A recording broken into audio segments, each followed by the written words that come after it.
बहुत से लोग क्वेश्चन पूछ रहे हैं, कोवैक्सीन लगवाऊं, कोविशील्ड लगवाऊं, स्पुतनिक लगवाऊं, कौन सी वैक्सीन कोरोना वायरस के खिलाफ लगाई जाए। तो बता दूं, जिसको जो भी मिल जा रही है लगवा लीजिए, चाहे कोविशील्ड, चाहे कोवैक्सीन, चाहे स्पुतनिक, तीनों लगभग सेम इफेक्ट आ रहा है एंटीबॉडी फॉर्मेशन का। अगर आप कहिए कौन सी अच्छी है तो मैं कहूंगा तीनों अच्छी है। कोवैक्सीन इंडिया में बनाई गई है, अपनी भारत बायोटेक की है, और कह रहे हैं कि डबल म्यूटेंट 1.617 या 1.618 जो ट्रिपल म्यूटेंट है उसके खिलाफ भी काम कर रही है। कोविशील्ड एस्ट्राजेनेका ऑक्सफोर्ड की बनी हुई है और 91% लोगों में एंटीबॉडी बना रही है।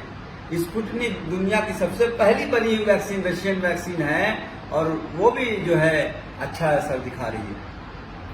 तो आपको आपके पास नियरेस्ट जो भी वैक्सीन अवेलेबल हो मिल रही है, लगवा लें। दूसरा क्वेश्चन आता है, प्रेग्नेंट लेडीज मतलब गर्भवती महिला हैं या बच्चे को दूध पिला रही है, क्या वैक्सीन लगवा सकती हैं?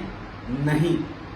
हालांकि कोई साइड इफेक्ट नहीं पाया गया है, लेकिन गाइडलाइंस ये कह रही है क्योंकि इन पे गर्भवती महिलाओं पे और जो बच्चे को दूध पिला रही है माएँ, उन पे रिसर्च नहीं हुआ है, इसलिए अभी उनको नहीं लगवाना है।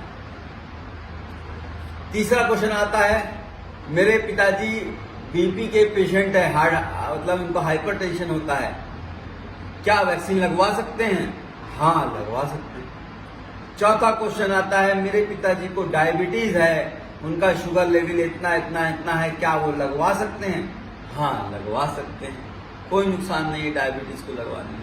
छठवां क्वेश्चन आता है, क्या मेरे पिताजी को फालिज मारा हुआ है, उनका हाथ ऐसे ऐसे कांपता है, बूढ़े हैं 80-90 साल के, न्यूरोलॉजिकल डिसऑर्डर है, क्या लगवा सकते हैं?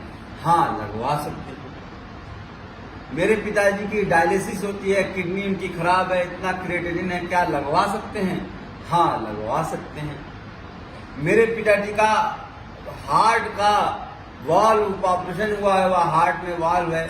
अब यहाँ पे कैच है, अगर ब्लड थिनर यानी कि इकोस्प्रिन या क्लोपिडोग्रिल वगैरह दवा खाते हैं तो उनके लिए कोवैक्सीन ने कहा है कि थोड़ा प्रिकॉशन बरतिए, ना दीजिए। लेकिन सरकार ये कहना है और रिसर्च में भी डॉक्टरों का भी यही कहना है कि आप 2 दिन के लिए एंटीकोगुलेंट बंद कर दीजिए, 2 दिन इकोस्प्रिन नहीं खाइए, और जो है अपने डॉक्टर से कंसल्ट करके मेडिकल सुपरविजन में लगवा सकते हैं उसको भी। ठीक है। मुझे कोरोना हो गया है, मैं कब दोबारा वैक्सीन लगवाऊंगा, मैं कब लगवाऊं वैक्सीन? आपको कोरोना अगर हो गया है, जब आपकी 14 दिन का आइसोलेशन पूरा हो गया है, उसके 4 हफ्ते बाद, यानी कि जब भी आपको पहला सिम्टम हुआ है उसके 4 से 6 हफ्ते के बाद आप वैक्सीन लगवा सकते हैं। मैंने एक वैक्सीन लगाई है, कुछ दिनों बाद मुझे कोरोना हो गया है, तो दूसरी डोज कब लगवाऊं? फिर वही सेम, आपको जब भी कोरोना हुआ है उसके 4 से 6 हफ्ते बाद वैक्सीन लगवा सकते हैं।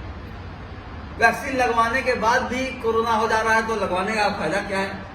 अरे आप ऐसे समझिएगा कि 10,000 में से सिर्फ 3 से 5 लोगों को कोरोना हो रहा है। 10,000 लोगों ने वैक्सीन लगाया है। भारत में 16 करोड़ लोगों को 1 डोज लग चुकी है। सबसे इंपॉर्टेंट बात है, जिनको वैक्सीन लग गई है वो लोगों को बीमारी नहीं उतनी सीवियर हो रही है, गंभीर नहीं हो रही है, जैसे उनको ऑक्सीजन की जरूरत नहीं पड़ रही है, आईसीयू में एडमिशन नहीं हो रहा है। अगर हो भी जा रहा है तो 2-4 दिन में ठीक हो जा रहा है, बहुत रेयर लोगों को हो रहा है। और आप ऐसे मानिए कि आपको वैक्सीन लगी है, वो सेकेंड डोज है, तो अगर आपको कोरोना हो गया है बीच में फर्स्ट डोज के और बीच में, तो 4 हफ्ते बाद लगा देते हैं। आपको जो है वैक्सीन लगाने के बाद किसमें कॉन्ट्रा इंडिकेशन है, तो मैंने बताया प्रेग्नेंट लेडीज, लैक्टेटिंग मदर यानी माँ जो दूध पिला रही है, जिनको वैक्सीन एक बार लगाने से, कोवैक्सीन या कोविशील्ड लगाने से एक बार उनको रिएक्शन हो गया, उन्हीं को मनाइए, बाकी सब लोग को वैक्सीन लगवा सकते हैं। यहाँ तक कि जिनको एड्स हुआ है, इम्यूनो कॉम्प्रोमाइज भी हैं, वो भी वैक्सीन लगवा सकते हैं। लेकिन हाँ, उनमें कहा जाता है असर थोड़ा कम आएगा। तो वैक्सीन बहुत अच्छी है, लगवाइए।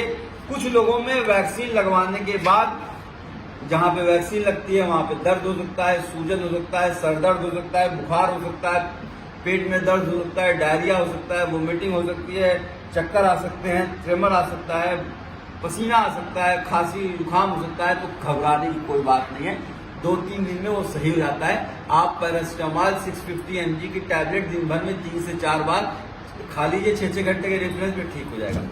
और कोई क्वेश्चन होगा तो आप मेरा फेसबुक या यूट्यूब चैनल पे या यूट्यूब के नीचे ही या फिर ट्विटर के कि मैंने वैक्सीन फर्स्ट डोज लगाई है, सेकंड डोज मुझे आज की वैक्सीन की शॉर्टेज है, नहीं लगवा पाया, मैं भूल गया, मेरा स्कूल बंद हो गया, मैं किसी और शहर में आ गया, मुझे 1 तारीख को लगवानी थी, आज 15 तारीख हो गई है। कोई घबराने की बात नहीं। अगर 2-4 हफ्ते 2-4 महीना का अगर आपको सेकेंड डोज में वो हो जाता है, गैप हो जाता है, तो कोई घबराने की बात नहीं है। जब भी आपको मौका लगे उसको लगवा लीजिए, कोई बहुत ज्यादा फर्क नहीं पड़ेगा।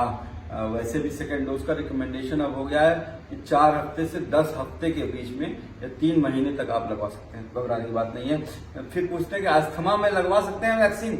हाँ, लगवा सकते हैं वैक्सीन। अच्छा, ये कोई क्वेश्चन आता है कि मैंने जो कोई और मुझे टीका लगवाना है, जैसे मान लीजिए इन्फ्लुएंजा का टीका है या फिर और कोई टाइफाइड का टीका लगवाना है, तो दूसरे टीके में और इसके टीके में कितना डिफरेंस होना चाहिए? तो गवर्नमेंट कहती है कि 2 हफ्ते का, लेकिन मैं ये कहूंगा कि 4 हफ्ते का गैप या लगाना चाहिए। लेकिन अगर 2 हफ्ते का गैप लगा रहे तो भी सही आता है। यानी कि पहला डोज आपने लगवाया है, दूसरी वैक्सीन 2 हफ्ते बाद लगवाइए, फिर इसका कोविड का कोवैक्सीन का सेकंड डोज आ जाएगा। बात समझ में आई? जैसे बहुत से लोग होते हैं दूसरी वैक्सीन भी लगवाना चाहते हैं, जैसे इन्फ्लुएंजा हुआ या फिर कोई और टाइफाइड की वैक्सीन हुई या फिर HPV वैक्सीन हुई है सर्वाइकल के लिए, मतलब सर्वाइकल कैंसर के लिए। तो उन वैक्सीन में और कोविड वैक्सीन में कितना डिफरेंस होना चाहिए, कितना गैप, कितने दिन का गैप होना चाहिए? तो एक साथ नहीं लगानी चाहिए, 14 दिन मिनिमम गैप होना चाहिए। मैं 28 दिन रिकमेंड करता हूँ।